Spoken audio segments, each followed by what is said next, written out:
오늘 우리에게 주시는 하나님의 말씀은 예레미야 21장 1절에서 14절까지의 말씀입니다. 예레미야 21장 1절에서 14절까지의 말씀 우리 함께 읽도록 하겠습니다. 여호와께로부터 예레미야에게 말씀이 임하니라. 시드기야 왕이 말기야의 아들 바스올의 제사장 마아세야의 아들 스바냐를 예레미야에게 보내니라. 바벨론의 느부갓네살 왕이 우리를 치니 청하건대 너는 우리를 위하여 여호와께 간구하라. 여호와께서 혹시 그의 모든 기적으로 우리를 도와 행하시면 그가 우리를 떠나리라 하니, 예레미야가 그들에게 대답하되 너희는 시드기야에게 이같이 말하라. 이스라엘의 하나님 여호와께서 이와 같이 말씀하시되 보다 너희가 성 밖에서 바벨론의 왕과 또 너희를 애워싼 갈대아인과 싸우는 데 쓰는 너희 손의 무기를 내가 뒤로 돌릴 것이요 그것들을 이 성 가운데 모아 드리리라. 내가 든 손과 강한 팔 곧 진노와 분노와 대노로 친히 너희를 칠 것이며 내가 또 사람이나 짐승이나 이 성에 있는 것을 다 치리니 그들이 큰 전염병에 죽으리라 하셨다 하라. 여호와의 말씀이니라. 그 후에 내가 유다 왕 시드기야와 그의 신하들과 백성과 및 이 성읍에서 전염병과 칼과 기근에서 남은 자들을 바벨론의 느부갓네살 왕의 손과 그들의 원수의 손과 그들의 생명을 찾는 자들의 손에 넘기리니 그가 칼날로 그들을 치되 직인이 여기지 아니하며 국률이 여기지도 아니하며 불쌍히 여기지 아니하리라 하셨느니라. 여호와께서 말씀하시기를 보라 내가 너희 앞에 생명의 길과 사망의 길을 두었노라. 너는 이 백성에게 전하라 하셨느니라. 이 성읍에서 사는 자는 칼과 기근과 전염병에 죽으려니와 너희를 애워싼 갈대인에게 나아가서 항복하는 자는 살 것이나 그의 목숨은 전리품같이 되리라. 여호와의 말씀이니라. 내가 나의 얼굴을 이 성읍으로 향함은 복을 내리기 위함이 아니요 화를 내리기 위함이라. 이 성읍이 바벨론의 왕의 손에 넘김이 될 것이요 그것을 불사리라. 유다의 왕의 집에 대한 여호와의 말을 들으라. 여호와께서 이와 같이 말씀하시느니라. 다윗의 집이여 너는 아침마다 정의롭게 판결하여 탈취당한 자를 압박자의 손에서 건지라. 그리하지 아니하면 너희의 악행 때문에 내 분노가 불같이 일어나서 사르니니 능히 끌 자가 없으리라. 여호와의 말씀이니라. 골짜기와 평원 바위의 주민아 보라. 너희가 말하기를 누가 내려와서 우리를 치리요 누가 우리를 거처에 들어오리요 하거니와 나는 내 대적이라. 내가 너희의 행위대로 너희를 벌할 것이요 내가 또 수풀에 불 놓아 그 모든 주위에 사르리니 여호와의 말씀이니라. 아멘. 바벨론의 느부갓네살 왕이 남유다를 공격했습니다. 남유다 왕 시드기야는 예레미야에게 사람을 보내어 도움을 요청합니다.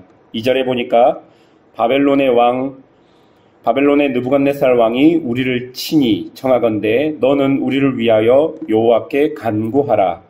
여호와께서 혹시 그의 모든 기적으로 우리를 도와 행하시면 그가 우리를 떠나리라 하니, 하나님의 말씀을 무시하던 시드기야 왕이 이제 하나님께 도움을 요청합니다. 그 도움의 핵심은 기적을 베풀어서 자신이 원하는 것을 이루어 달라는 기도였습니다. 큰 위기가 다가와서 어려움 속에 있지만 사실 남유다의 기도, 시드기야 왕의 기도는 전혀 아무런 변화가 없이 자기가 원하는 것을 이루기에만 급급한 기도였던 것입니다.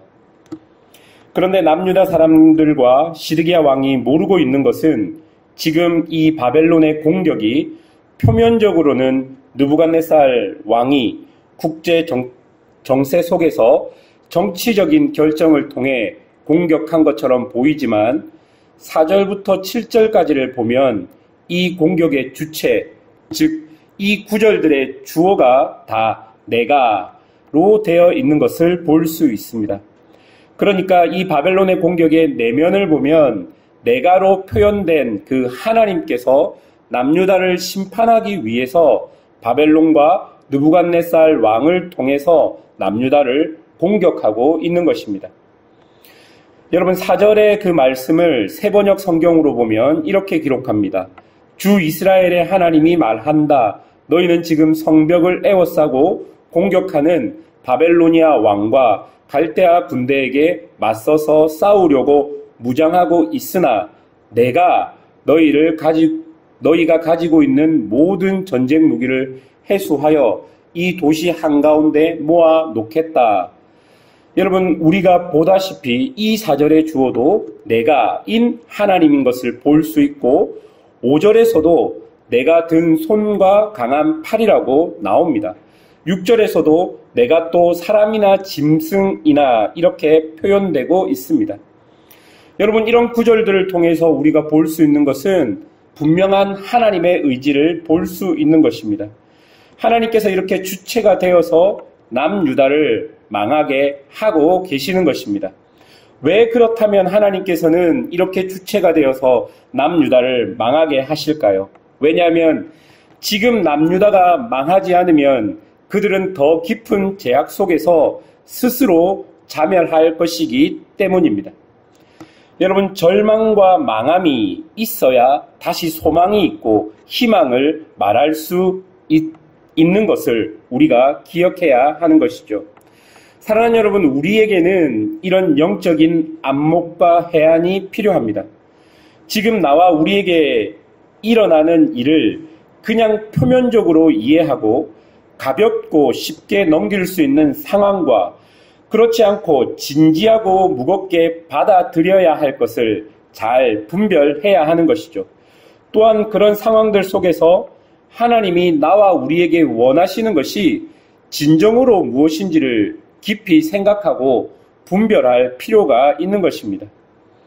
어떨 때는 그런 생각과 묵상 중에 나의 생각과 하나님의 뜻이 전혀 다를 때가 있다는 것을 우리가 발견할 수 있을 것입니다.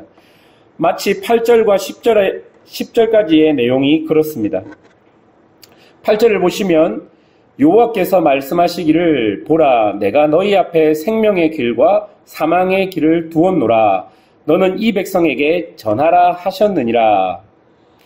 여러분, 하나님께서 이렇게 말씀하시면서 사망의 길과 생명의 길을 우리에게 주었다라고 말합니다. 그런데 여러분, 사망의 길은요, 그 뒤에 구절들을 보면 사망의 길은 구원과 승리를 외치는 거짓 예언에 속아서 예루살렘 성 안에서 항전하다가 어리석게 죽임을 당하는 것이라고 이야기하고, 생명의 길은 성 밖으로 나아가서 바벨론에게 투항하여 하나님이 계획하신 징계와 연단, 정화의 길로 들어가는 것을 생명의 길이라고 이야기합니다. 여러분, 이것은 남유다가 생각하고 있는 생명의 길과 사망의 길과는 정반대의 생명의 길과 사망의 길을 하나님께서 제시하고 있는 것을 우리에게 보여주고 있는 것입니다. 왜 이렇게 하나님과 하나님의 백성들 차이에 그 생각의 차이가 크게 나타나게 되었을까요? 여러분, 이런 예언이 예레미야를 통해 그 시대 사람들에게 전해졌다면 몇 사람들이나 이 말을 오해 없이 분별해낼 수 있을까요? 여러분, 어떻게 바벨론에게 투항하는 것이 생명의 길이고 예루살렘을 지키며 항전하는 것이 사망의 길이 되어 버렸을까요?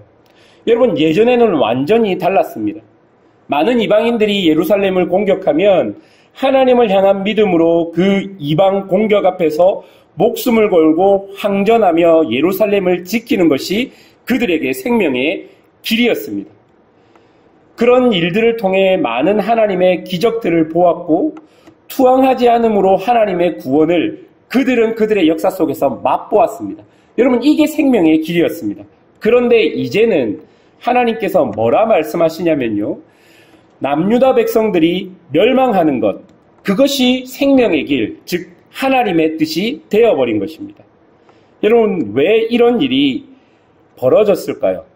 여러분, 오늘 본문을 보면 이런 일이 벌어진 이유 중에 가장 큰 이유는 지금 하나님께서 성 안이 아니라 성 밖에 계시기 때문입니다.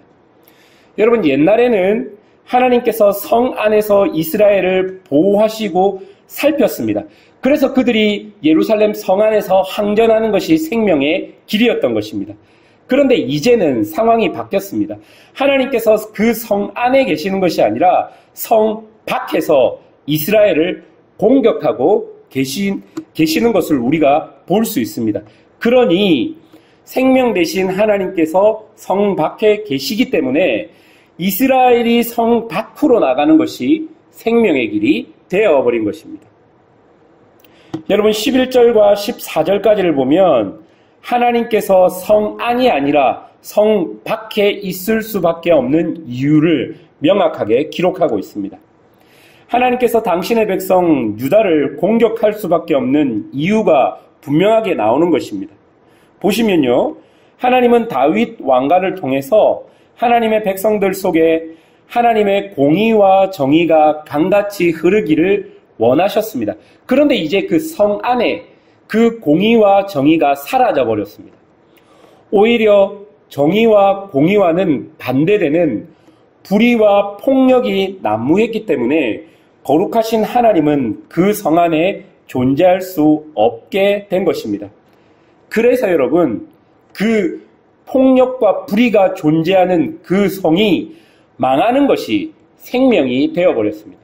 그것이 정의가 되어버렸고 그것이 공의가 되어버렸습니다. 망함이 하나님의 뜻이 되어버린 것입니다. 사랑하는 여러분, 우리의 상식을 뛰어넘는 성 밖으로 나가는 것이 생명이고 정의가 될 수 있다는 것을 오늘 우리는 이 본문을 통해서 보아야 합니다. 오랜 시간 동안 신앙생활을 한 사람들이 가지고 있는 편견들이 있습니다. 이것이 하나님의 뜻일 거야 하는 편견들입니다.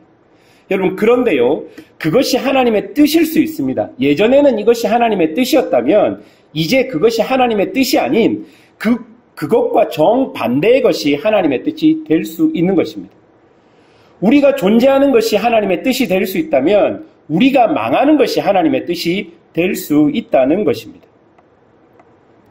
이런 말씀들은 우리에게 명확하게 이해되지 않고 우리를 불편하게 할 수도 있습니다. 그러나 여러분, 반드시 우리가 들어야 하는 말씀인 것입니다. 하나님께서 성 밖에 계시면 그곳이 생명입니다. 하나님께서 저곳에 계시면 저곳이 우리에게는 생명이 되어야 한다는 것입니다.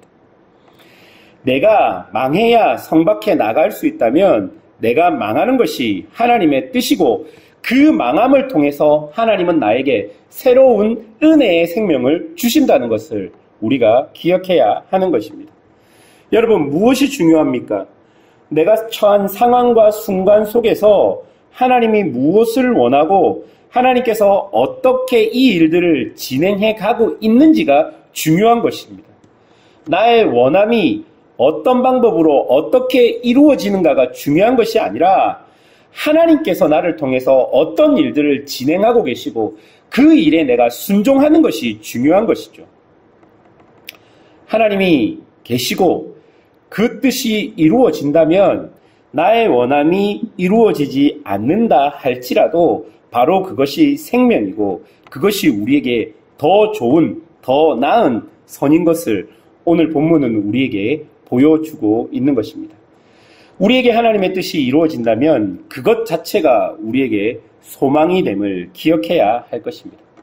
우리는 오늘 본문을 통해서 이스라엘의 망함이 하나님의 생명의 길임을 다시 한 번 더 보았습니다. 이런 말씀이 그 시대 사람들에게 그리고 오늘 신앙생활을 하는 우리에게는 완벽하게 이해될 수 없지만 단순하게 생각해서 하나님이 계신 곳이 선이고 하나님이 계신 곳이 생명인 것을 우리가 기억해야 할 것입니다. 그리고 그 안에 소망이 있는 것을 우리가 기억해야 할 것입니다. 오늘도 이 하나님의 말씀을 우리의 삶에 적용시키며 믿음으로 살아가는 성도들이 되시기를 주님의 이름으로 축원합니다. 함께 기도하겠습니다.